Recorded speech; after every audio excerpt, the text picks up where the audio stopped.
Long talk with Dak Prescott yesterday out in Frisco. He expects to be out there when the Cowboys open the season. I think it would take a lot to keep him from playing, just not sure he'll be at 100%. Season tilts on his health. Agree with that. Shannon, what does this tell you? If it tells me what I knew. I mean, you don't normally have an injury that says, okay, 2 or 3 days, we're going to shut Dak down and he'll be back throwing. Skip, we're almost a month in. And now it's going to go from 2 or 3 days. They're talking about he expects to play September 9th? Or it's nothing to be alarmed about. It was that when they told me there's nothing to be alarmed about, I should be alarmed. Troy Aikman said at the Hall of Fame, he said, you know what, this injury is more serious. I believe this injury is more serious than they're letting on.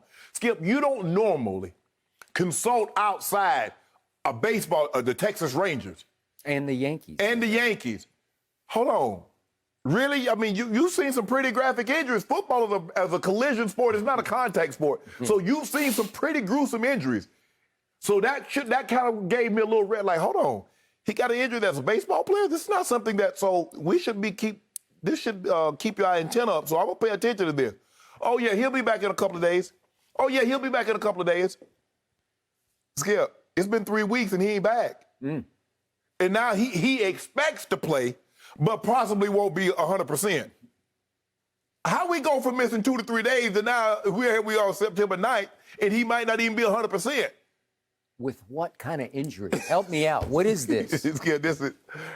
Look, they should have just been forthcoming. Like, look, Dak has an injury. We're going to shut him down. We're going to see when we're going to shut him down. This thing is day to day.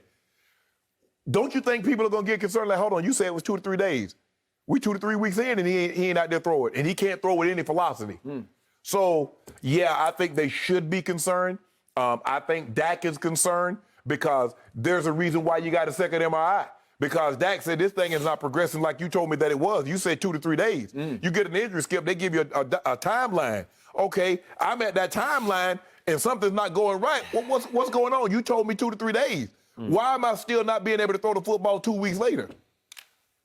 You are concerned. I can see it on your face. I am horrified because I got at least 5 cases. You sure do. You sure do. On the Cowboys just winning the least. Yes. And I believe with all my heart and soul, the Cowboys are better than Washington and the Giants, and especially the Cry Eagle Cry. Not without Dak, y'all not. Not without Dak.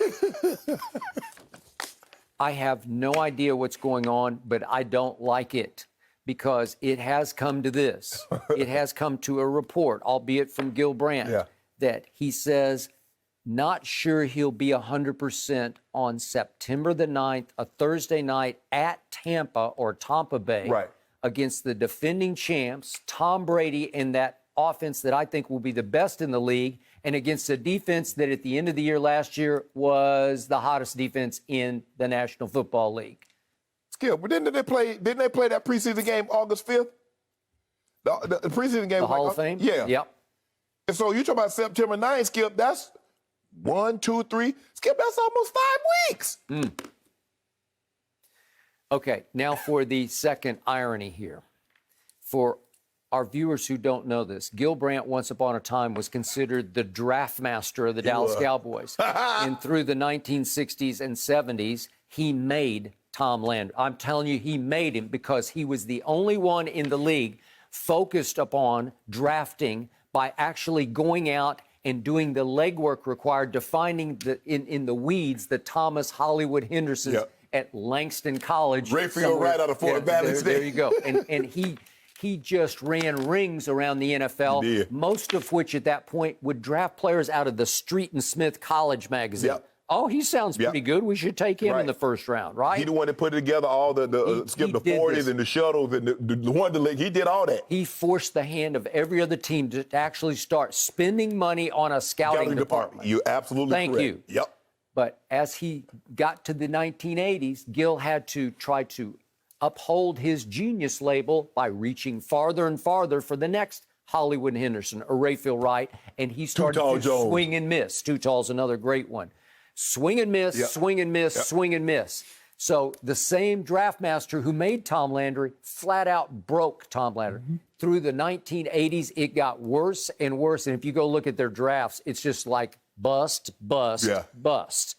I didn't want to call their names because I knew them all and I liked a lot of them, but they just couldn't play. Yeah, the 60 and 70 draft, they're littered with Hall of Famers. Oh, and it went all the way to Randy White and all those guys. The Dirty Dozen draft of 75. It's just loaded. You just went 12 deep and you hit on every one of them. They all made the team and they all helped carry the team to the Super Bowl. Okay, so that was the same Gil Brandt who, the day Jerry Jones took over, he decided the first man he's going to fire at what was then called Valley Ranch was Gil Brandt. Right. And he fired him. He had the security guards go get Gil Brandt and escort him out into the parking lot to his car because Jerry knew full well, because everyone told him, Gil's turned into just a caricature of himself, you know, like a parody of himself. Right. And so that's the same Gil Brandt who I guess it was yesterday, was at Frisco, at the Star, at the facility, sitting down one-on-one with Dak Prescott, with Jerry obviously blessing that, but now Jerry and Gil are both side by side in the Hall of Fame.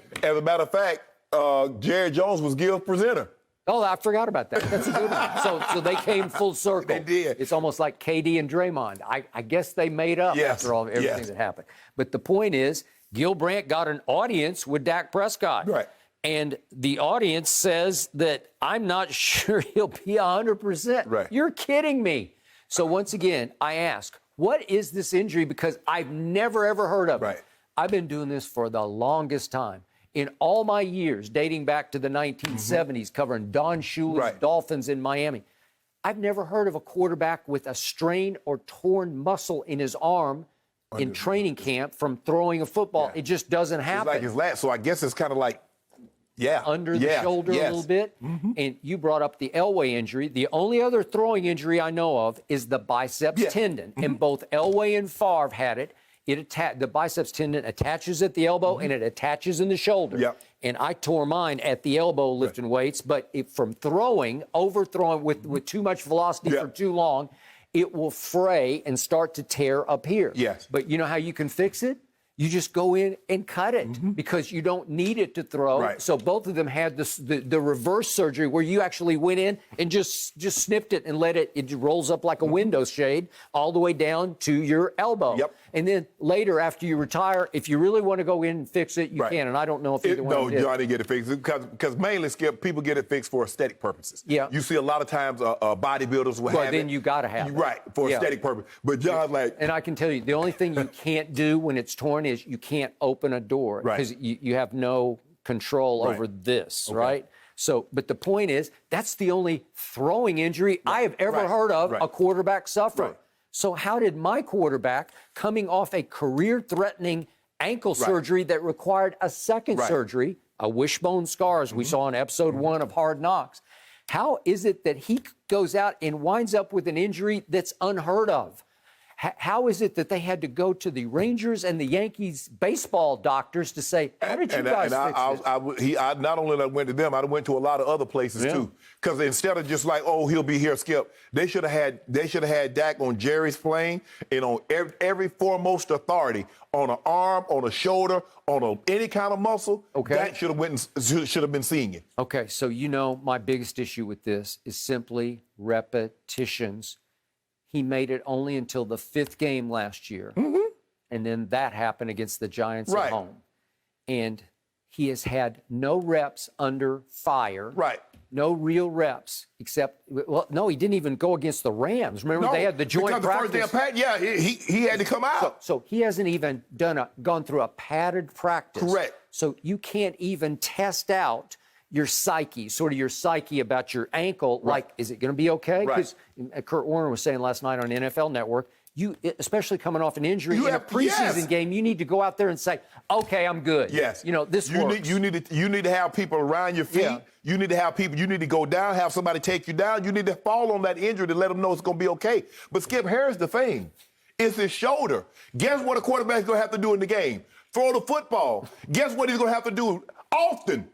So if you have an injury, Skip, that's going to require you to build up in volume of throwing the football, what happens if you irritate it? You set it back. So how do we know? So what? We're just going to wait till the game. Dak, don't worry about throwing the ball. Just go through the motion, and then come game time, we're going to have you throw the ball in the game time. How's that going to work out, Skip? I don't know. That's why McCarthy said 2 days ago, hey, we had a game plan in place where 10 or 15 plays in the first game, then maybe a quarter in the second game, and maybe a half in the third. Thank you. And how about 0? Thank you. So I've heard this week, it looks like Aaron Rodgers is going to play 0. Okay, he's 30, he's going on 38 years of age in December. Right. And he's highly accomplished. And Aaron is coming off an MVP, not an injury. I know. And he's as healthy as probably he's ever been, right? He's found his bliss. He's fine. So I get that. And they said, the Rams said, McVay said, Matthew Stafford is almost certainly not going to play. So he's 33 years of age. Right. It feels like he's been around for 20 years, doesn't it? Yes. But he is 33. But he's been there and done all that. Right. He's completely healthy. Okay, I'm fine. I get that. Right. And a lot of these teams are now focusing on the joint practices as more important than the preseason games because they can kind of control the contact a little bit while actually getting high-speed reps. Skip, but let me ask you a question. How much longer are the fans going to play for preseason when the big stars don't even play anymore? Boy, it's getting worse and worse. It is. Skip, I don't even know the purpose of it because you don't even see anybody. Nope. It feels like this year we're starting to hit bottom. Yes. I mean, it used to be, okay, LT's not going to play, but Phillip Rivers playing. Or this, Adrian Peterson's not going to play in the preseason, but all the other positions. Now they're keeping the entire team, no offensive lineman play, no quarterback, nobody. I'm like, damn. I don't know. These guys in their first and second year, and they're not even playing. And I thought this would be, in a 3-game slate, the second game would be the dress rehearsal game. So let's see what happens tonight and tomorrow night and some on Sunday because we got a full slate of games.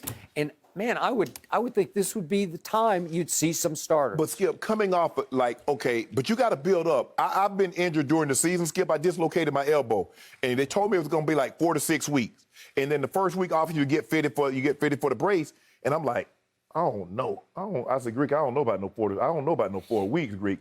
He said, Sharpe, just give it time. You'll see. And then from week 1 to week 2, week 2 to week 3, I was like, okay. But then what do I got to do? I got to catch and I got to block. So I got to start doing things that I'm going to actually do in the game, Skip. Yep. I just can't. They can't just say, okay, Shannon, it's 4 weeks. Go play.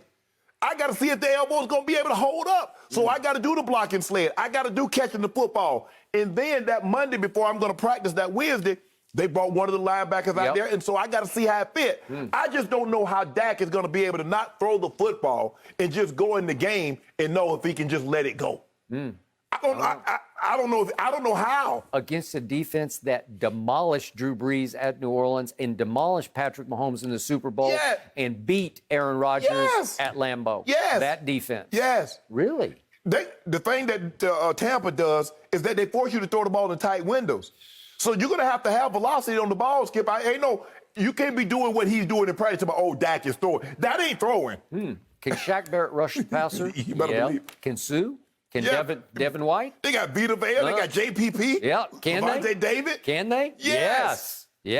So, good luck.